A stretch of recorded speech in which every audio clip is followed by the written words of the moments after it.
Hablemos un poco de Alemania y en general de Europa, profesor Langer. Las cifras económicas de los países europeos están cada vez peor y generan una enorme preocupación en vísperas de una cumbre que se llevará a cabo esta semana entre los países de la Unión Europea.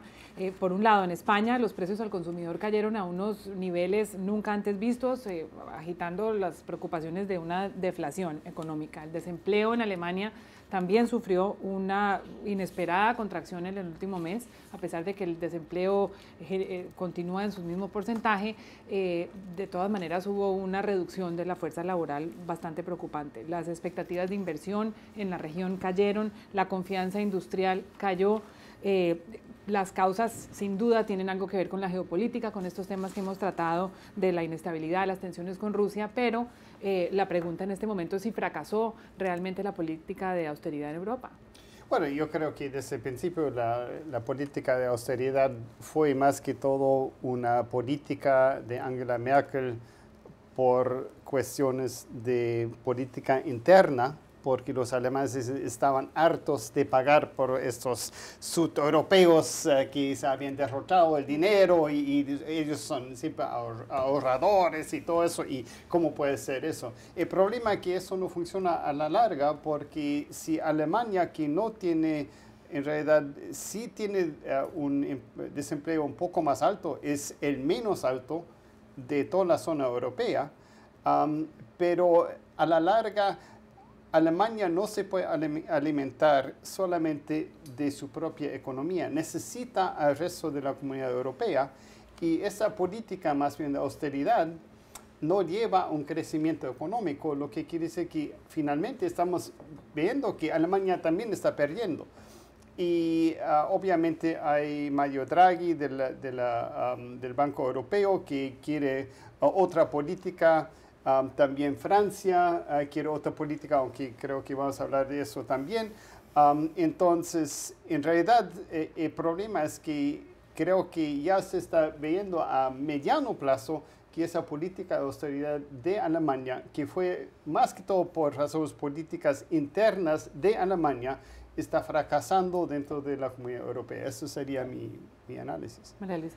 Bueno, y entonces la pregunta es si es que se necesita un paquete de estímulo, si es que las políticas de austeridad no están funcionando de la manera como se había previsto, de pronto lo que se necesita es un paquete de estímulo, y ahí quiénes están a favor y quiénes están en contra. No creo que haya un consenso en Europa respecto de un paquete de estímulo. Javier de pronto nos va a decir lo contrario. No. Pero lo que sí veo es la dificultad por el famoso dilema, hasta qué punto las políticas de austeridad han funcionado, implementadas básicamente por Alemania, y cómo va a reaccionar el resto de Europa. Yo lo que quería decirte es que en Europa no hay consenso para nada, porque cuando 28 países intentan ponerse de acuerdo, eso es una jaula de grillos en que cada uno tira para su interés. Yo celebro enormemente en esta mesa el análisis del profesor Langler, porque me he hartado aquí de decir que el austericidio no funcionaba, y alguien que... Austericidio, sí. Me encanta así, eso es la palabra como se ha bautizado en el sur derrochador de Europa, esas políticas. Porque eso no hace falta ser un economista experto para darse cuenta de que no era una buena receta.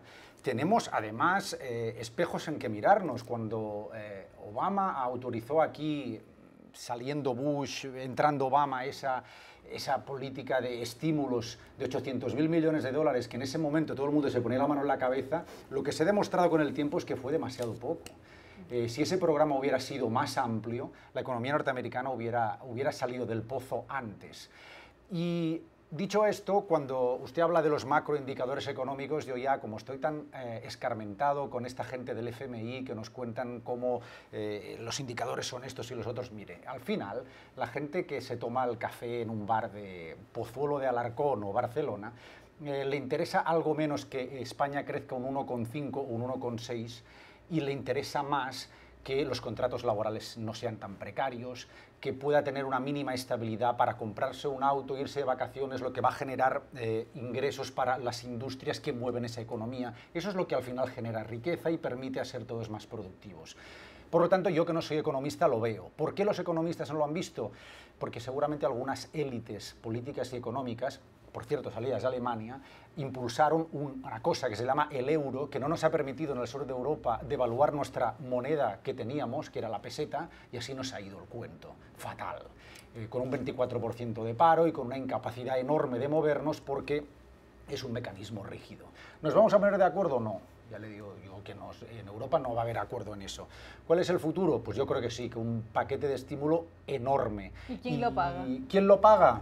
Nuestros nietos o bisnietos, es decir, kick the can down the road, que dicen aquí en los Estados Unidos. Tirar la pelota para adelante. Tirar la pelota para adelante y luego veremos. Pero claro, hay que salir de este anclaje actual, porque realmente un país, por ejemplo, España es la cuarta economía de Europa, un paro del 24% no puede estar permanentemente encima de la mesa, porque si no, lo que terminamos haciendo es subsidiar con dinero público europeo a la gente que no tiene trabajo en España.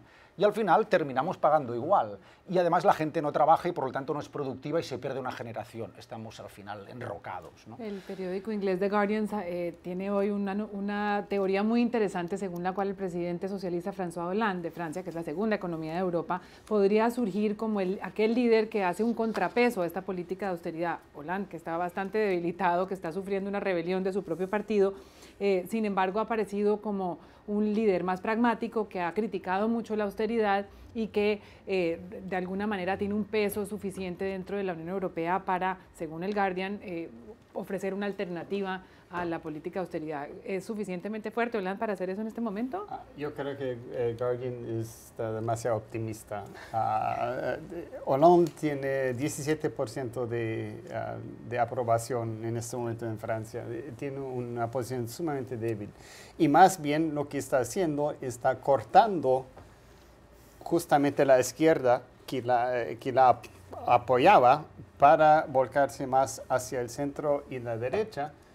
Y entonces, ¿dónde va a quedar? ¿Con qué? ¿7%, 3% de aprobación? Porque al final el problema creo que con Hollande más que todo es que no tiene ni una pizca de carisma.